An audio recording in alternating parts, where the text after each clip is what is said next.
Selamat sore para netizen dimanapun kita berada. Salam inspirasi bagi kita semua. Ya, kita lihat saja di sini begitu ya. MK sebut gugatan Almas ya Saki Biru sudah ditandatangani begitu. Inilah pada hakikatnya apakah si Jimli punya keberanian besar begitu kan mengusut ini semua begitu kan ya. Karena dampaknya bagi mereka pribadi begitu kan ya. Jadi pada intinya adalah bahwa si Jimli tidak akan berani memproses si ketua MK begitu kan. Kalau memang ada kecurangan, kalau memang ada kebohongan, terus kemudian kode etik hanya diberikan sanksi mereka begitu kan. Sanksi kode etik bukan pemecatan ya, bukan diberhentikan, apa gunanya juga begitu kan ya. Maka masyarakat kan masih bertanda tanya begitu. Apa sih peran penting dari si Jimli begitu kan ya? Si Jimli Asidiki begitu kan. Hanya ada sidang sana sini buang-buang waktu kalau tidak dipecat begitu kan si Anwar Usman. Kan begitu logikanya begitu. Jadi pada intinya masyarakat menginginkan MK itu dipecat. Kira-kira seperti itulah begitu. Jadi pada intinya kalau masih beralibi sana sini, masih sana sini begitu kan ya. Ya, saya kira ada kode etik ya, kode etik kan yang gimana begitu kan ya. Kalau hanya diberikan sanksi itu ya sama aja begitu kan ya. Jadi tidak mungkin lah ya Anwar Usman melantik ya Jimli Asidiki lalu kemudian dia bunuh diri misalnya begitu. Tidak mungkin begitu. Pasti dia bagaimana ya orang-orang yang dilantik itu ada agak sedikit pro begitu kan ya di media sosial di masyarakat, tapi katanya kenyataannya ya biasa-biasa aja mereka begitu. Jadi si Anwar Usman santai-santai aja dan tertawa dan tersenyum begitu kan. Karena dia punya kekuatan yang sangat luar biasa. Dan sekarang sudah ditandatangani begitu. Ya gimana sih setelah ada desakan terbongkar sana sini begitu kan. Katanya tidak ditandatangani, tiba-tiba sekarang ditandatangani. Ada apa begitu kan ya. Inilah menurut saya pribadi ada yang mengatakan bahwa kebobrokan ya administrasi MK katanya begitu ya. Tapi saya yakin bahwa apa yang diperjuangkan ini bukan semata-mata ya bukan demi pribadi, tapi saya yakin bahwa hal demikian harus memang benar-benar diperjuangkan begitu kan. Dalam artian bahwa masyarakat itu yang keinginannya apa begitu ya. Lo nggak boleh dong begitu. Jadi pendaftaran perkara ya ini apa? Tetap nggak sah dong ya. Masa ditandatangani setelah sidang berjalan? Kan pas penerimaan berkas ada petugas. Ngapain petugasnya? Dan itulah begitu kan. Kalau sudah Jimli mengatakan seperti itu, gimana begitu kan ya? Kita lihat saja, ternyata begitu kan. Usut punya usut begini kan ya. Jimli itu kan pendukung Prabowo. Segala kejanggalan bisa diubah sesuai kepentingan Wowo. Dari awal saya juga sudah nggak yakin bakal netral katanya begitu ya. Kita lihat saja mereka begitu. Usut punya usut, ternyata Jimli Asidiki dukung Prabowo begitu kan ya, jadi capres. Lah gimana logikanya begitu kan ya? Jangan-jangan yang dipermainkan selama ini di media sosial begitu kan ya kepada publik seolah-olah pro rakyat ya, tiba-tiba ya di belakang mereka begitu kan ya. Waktu persidangan dengan Anwar Usman tidak terbuka kan, santai-santai aja mereka begitu ya. Jadi saya tertawa melihat hal ini begitu kan. Saya sudah sekatakan sejak awal, tidak mungkinlah Anwar Usman itu melantik si Jimli ya Asidiki begitu kan ya. Kalau dia bertolak belakang dengan mereka begitu, maka dia santai-santai aja.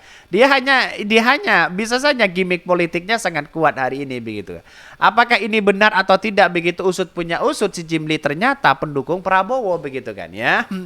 Jadi gimana ini begitu kan? Masyarakat apakah sudah dibohongi beberapa kali begitu? Publik bisa dibohongi beberapa kali begitu kan ya? Tapi kita lihat saja nanti ya. Sidang klarifikasi kok masih tanda tangan ya? Yang jelas kenapa waktu masukan gugatan bisa diterima oleh MK walaupun ya tanda tangannya. Drama apa lagi ini katanya ya? Selanjutnya tidak ada pelanggaran etik berat, cuma peningkatan. Sudah kubaca kemana arahnya mereka katanya ya. Ini banyak sekali pro dan kontra begitu. Tapi masyarakat hari ini sudah paham bagaimana karakter ya para penguasa-penguasa hari ini begitu. Dan bahkan salah satunya ini beritanya ya. MK sebut gugatan ya Almas Saki Biru sudah ditandatangani. Padahal kalau kita melihat ya merujuk yang ada begitu kan ya. Lihat saja misal dengan putusan itu kok tiba-tiba tidak segera ditandatangani, ada apa begitu kan ya? Sebelum ada gugatan dan sebagainya, apakah ini sah atau tidak begitu kan ya? Jadi banyak sekali pro dan kontra. MK sebut gugatan Almas Sakibiru sudah ditandatangani ya. Ketua Majelis Kehormatan Mahkamah Konstitusi MK Jimli Asidiki memastikan permohonan gugatan uji materi soal batas usia Capres Cawapres dalam perkara ya 90 ya begitu yang diajukan oleh Almas Sakibiru telah ditandatangani. Sebelumnya berkas yang belum ditandatangani itu ya jadi bukti dalam laporan Perhimpunan Bantuan Hukum dan HAM Indonesia dalam sidang pemeriksaan ya MK. Bahkan pelapor mempertanyakan validitas perkara yang pada akhirnya dikabulkan sebagian oleh MK. Jimli menyebutkan berkas tersebut sudah ditandatangani dalam sidang pendahulunya ya. Begini rupanya yang awal tidak ada tanda tangan tapi kan ada sidang klarifikasi, sidang pendahuluan ya. Nah, itu sudah diperbaiki kata Jimli ya kepada awak media ya. Dokumen itu beredar begitu di situ begitu dan pada akhirnya lihat saja mereka sudah belum ditandatangani kok begitu kan dan sekarang sudah ditandatangani katanya begitu kan ya kalau sudah ditandatangani di situ begitu kan ketika ada klarifikasi banyak ya dan pada akhirnya apa ya seolah-olah ini menjadi kecolongan luar biasa begitu kan begitu logika kita begitu. Jadi persoalan-persoalan inilah yang kemudian dipersoalkan besar begitu, dianggap administrasi MK lemah begitu kan. Jadi saya berharap bahwa tidak ada lagi yang kemudian drama-drama yang dimainkan ini begitu. Seolah-olah menurut saya pribadi ada drama-drama kepentingan politik begitu kan ya. Ada kebohongan-kebohongan politik di situ begitu. Dan pada akhirnya masyarakat coba bayangkan, masyarakat ada sesuatu yang kemudian tidak percaya terhadap putusan-putusan itu begitu ya, apalagi belum ditandatangani. Jimli menjelaskan dokumen yang beredar tersebut merupakan dokumen awal yang belum ditandatangani. Ya, sebenarnya ada 2 dokumen perbaikan yang disampaikan pemohon. Namun dokumen yang diunggah di situs resmi MK tidak bertanda tangan, dia tak memungkiri masalah itu merupakan kesalahan administrasi. Hahaha. Jadi kan sudah lihat mereka begitu kan, ya. Yang awalnya ngotot sekali ya tidak ditandatangani katanya begitu. Itu ada kecurangan besar. Dan sekarang mengatakan bahwa begitu kan ya, tidak memungkiri masalah itu merupakan kesalahan administrasi katanya begitu ya. Jadi apa yang dipertontonkan selama ini begitu kan ya. Jadi artinya apa? Artinya selama ini kok dipertontonkan kepada publik begitu. Jadi yang ngomong dia sendiri begitu kan, yang mengomentari dia sendiri begitu kan. Jangan-jangan ya si Jimli ini juga ya menjadi bagian pro begitu kan. Kan begitu logikanya begitu kan. Jadi kalau memang benar ada tindakan itu kenapa tidak dipecat? Ya kan setidaknya diberhentikanlah di situ begitu, bukan dipecat begitu kan.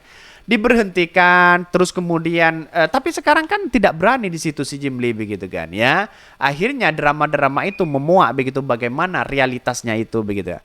Mungkin itu yang kami sampaikan, tonton terus channel Hodari Podcast Rakyat ini kan ada berita-berita menarik dan viral setiap harinya. Salam para netizen, salam inspirasi bagi kita semua. Jangan lupa di-subscribe channel YouTube Hodari Podcast Rakyat ini.